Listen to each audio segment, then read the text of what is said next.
So OAB's law was introduced in 2025, which means that landlords, social landlords, now have to investigate the issue within 24 hours and then start, doing works to get rid of it within 7 days.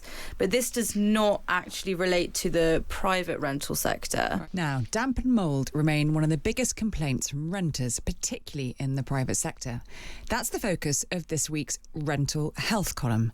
Property reporter for The Times, Sasha Nugara, who writes that column, is advising a correspondent who's trying to treat their mould problem with little help from their landlord. And Sasha's here with us now. Hi, Sasha. Hi, how are you? I'm very well, thank you. Your column this week is focused on a reader dealing with a mould problem.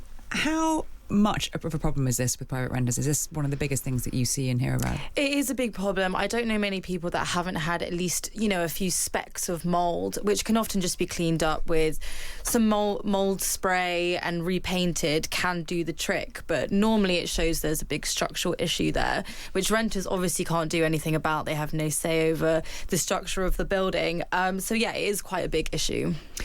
Very often, I know from experience of friends who rent that when they raise this with the landlord comes up with everything and says, are you keeping the windows open when, the kettle's on, or is it the boiler?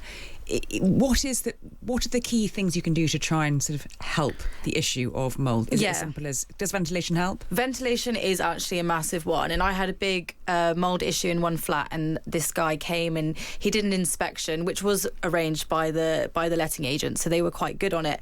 And he said, keep the windows open as, 15 minutes a day. And it can actually create a massive difference. Also getting a dehumidifier and keeping that running is also really great. But if there is a structural issue, it's not gonna help it, and there's more work to be done there. Yeah. What are some of the biggest health issues associated with mould? I mean, a lot of people who have asthma issues, it massively exacerbates that, doesn't it? Sometimes? Yeah, of course, and it really came to light a few years ago when OAB Ishak died and sadly tragically passed away after mould issues in their Rochdale flat, and he was only 2 years old, and his father had been reporting the mould issues for as long as 3 years, I think, to their landlord.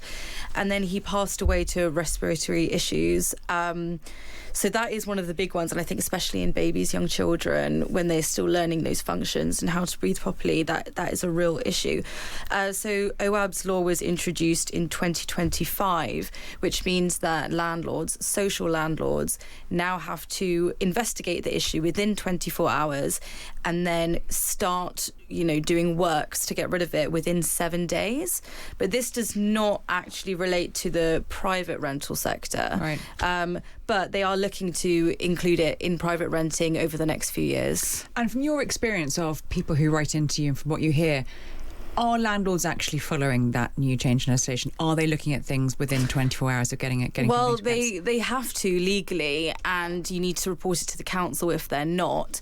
I do mainly speak to private renters as opposed to social renters, so it is quite different. But landlords are notorious for ignoring issues. And if they are ignoring you and you're telling them you've got this problem, you need to make sure you document everything, take loads of pictures, record the emails, and if they're still not doing anything, you can actually go to the council, contact the council, the environmental health team, and they can come and send someone to do an inspection and hand a legal notice to the landlord to get it sorted. And why is it that private renters don't have the same sort of recourse as social renters? I don't know. I think it was just such a big issue in the case of OAB that I think maybe it's easy to regulate with social housing. It's much more regulated than private renting. Maybe it was just too big of a job at the time, but hopefully in the next couple of years that will come into force.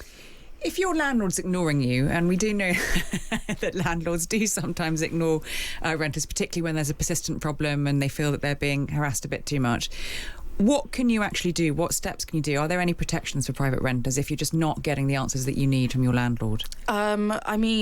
It's difficult. I mean, from my personal experience, I've actually had success when they've been ignoring me of just turning up at the letting agent. Oh, really? Yeah, and saying, you're not answering me, this is the issue.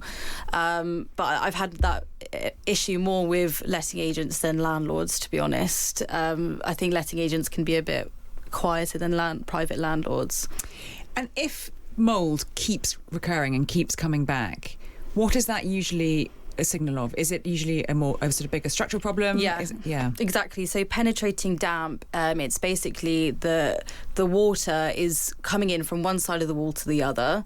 So cracks and holes and different things like that. I remember one of my friends said there was a massive crack outside her house, and when you go inside, you could see almost the exact formation of the mould where the crack was. So normally it's structural, and you need a proper look at that. Rather than just spraying it and painting it, yeah. Very often do. There are also plans for a new ombudsman and a decent home standard for the private rented sector.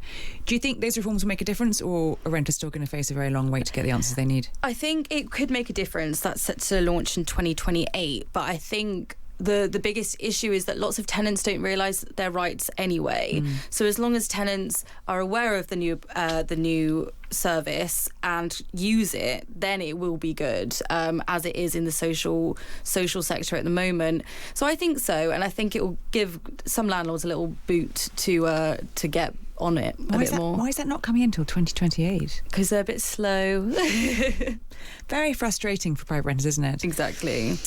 Well, fascinating, and hopefully that's a helpful chat for some of you listening out there who may be experiencing damp. That was Sasha Nugara on this week's Rental Health column in The Times, and you can read it every Friday, where she tackles the everyday dilemmas and disputes facing renters across the country. Well, we've had a message in from a landlord who said, I was an ex-landlord. The only mould concerns I used to constantly get was when tenants hung their clothes on the radiators and the steam rose, they wouldn't know when to open the windows.